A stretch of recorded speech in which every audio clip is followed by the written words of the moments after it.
प्रमुख आचार्य महाप्रभु रत्नांबर बैठे हैं। उनके दो शिष्य अपनी जिज्ञासाएं शांत करने के लिए उनके पास बैठे हैं। श्वेतांक और विशालदेव नामक ये दोनों शिष्य जीवन में प्रवेश से पहले अपनी जिज्ञासा शांत कर लेना चाहते हैं कि संसार में पाप और पुण्य क्या है।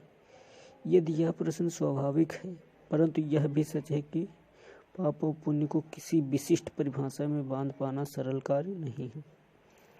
यद्यपि यह प्रश्न स्वाभाविक है, परंतु यह भी सच है कि किसी पाप और पुण्य को किसी विशिष्ट परिभाषा में बांध पाना सरल कार्य नहीं है। एक व्यक्ति के लिए एक स्थिति में जो पाप हो सकता है, वही दूसरी परिस्थिति, दूसरे परिवेश, दूसरे व्यक्ति के लिए वही पुण्य बन सकता है। अतः शिष्यों का प्रश्न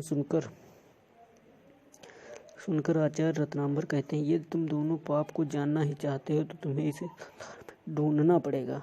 तब अपनी योजना अनुसार महाप्रभु अपने क्षत्रियोचित स्वभाव वाले शिष्य श्वेतांक को तो स्वभाव से विलासी एवं प्रेमजीवी सामंत बीजगुप्त के महल में पहुंचा देते हैं और दूसरी ओर ब्राह्मणोचित स्वभाव वाले शिष्य विशालदेव को योगी तथा विरक्त स्वभाव वाले कुमारगिरी के आश्रम में पहुंचा देते हैं।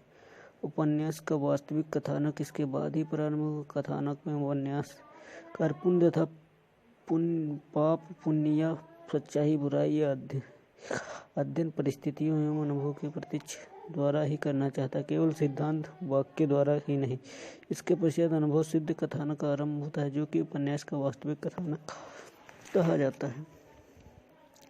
यह सारी योजनाएं लेखक के जीवन में ऐतिहासिक वातावरण के कथानक के विस्तार के लिए मौर्य वंश के वैभव, पाटलिपुत्र तथा सामंतों के वैभव तथा विलासपूर्ण जीवन का बड़ा सजीव वर्णन किया गया। उपन्यास का नायक बीजगुप्त चंद्रगुप्त मौर्य का एक प्रमुख युवक सामंत। उपन्यास का नायक बीजगुप्त चंद्रगुप्त मौर्य का एक प्रमुख युवक सामंत। नायिका चित्रलेखा से अन्योन्य प्रेम करता है। विवाहित न होने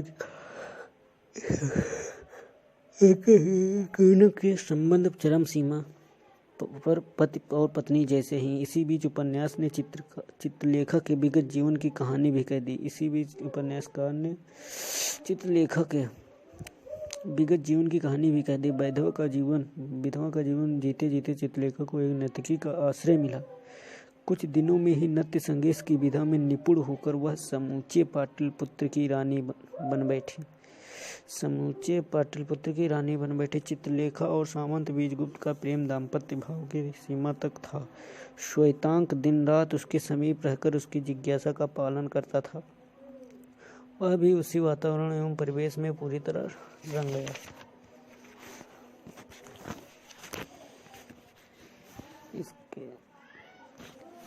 इसके समांतर पर योगी कुमारगिरी और विशालदेव की कहानी भी चलती रही। योगी कुमारगिरी संसार के वासनाओं को भोगे बिना ही उन पर काबू पाकर रहते हैं।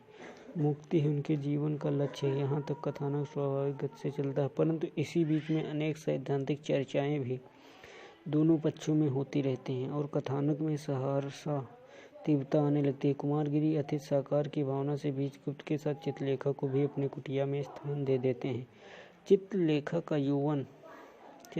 का रूप यौवन और आकर्षण कुमारगिरी के संयम जीवन का डोलायमान कर देता है। उधर चित्रलेखा का मन भी कुमारगिरी के तेजस्वी व्यक्तित्व तथा पुरातत्व से आकर्षित होकर डोलाडोल हो जाता है। पर चित्रलेखा के एक प्रश्न ने पासा पलट दिया और महामंत्री चाणक्य और सम्राट के आदेशों से विजय मुकुट चित्रलेखा को पहना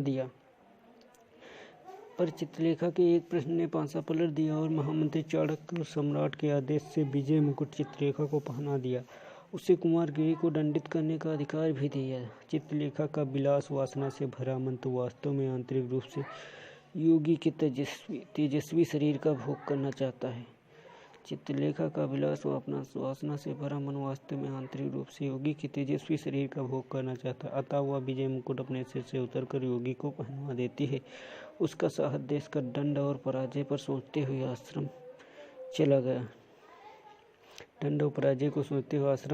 कुटिया में चित्रलेखा के आगमन से दोनों शारीरिक संबंध विशालदेव आ जाने के कारण बनते बनते रह गए। यद्यपि कुमारगिरी चित्रलेखा की कमजोरी बनता जा रहा, परंतु वह उसे अपने अंतर्मन में ही बस रखती है। श्रीमंत बीजगुप्त चित्रलेखा और त्रिकोणात्मक अंतर संघर्ष चलता रहता।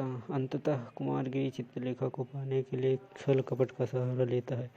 उन्माद ठंडा होने पर चित्रलेखा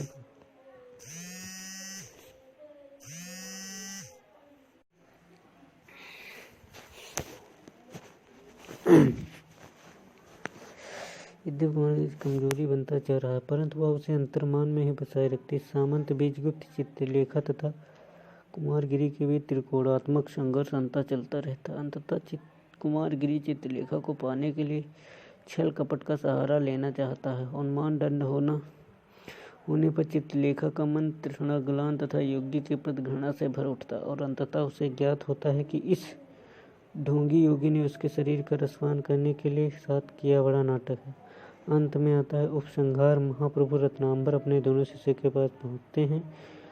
दोनों अपने अपने गुरु को घटना सुनाते हैं। अंततः पाठक किसी निर्णय पर नहीं पहुंच पाता है और लेखक जो कहना चाहता है पाप पुण्य के संबंध में उसके अपने विचार हैं। लेखक कहना चाहता है पाप पुण्य के संबंध में उसके अपने, जिससे वह हम प्रभु रत्नांबर के शब्दों में व्यक्त करवाता है। संसार में पाप कुछ भी नहीं, वह केवल मनुष्य के दृष्टिकोण की विषमता का दूसरा नाम है। मनुष्य अपना स्वामी नहीं है, वह परिस्थितियों का दास है, विवश है। वह करता नहीं, वह केवल साधन पर। फिर पुण्य और पाप कैसा? हम ना पाप करते हैं और ना पुण्य करते हैं, हम केवल वही करते हैं जो हमें करना पड़ता है। प्रमुख आचार्य महाप्रभु रत्नांबर बैठे हैं। उनके दो शिष्य अपनी जिज्ञासाएं शांत करने के लिए उनके पास बैठे हैं।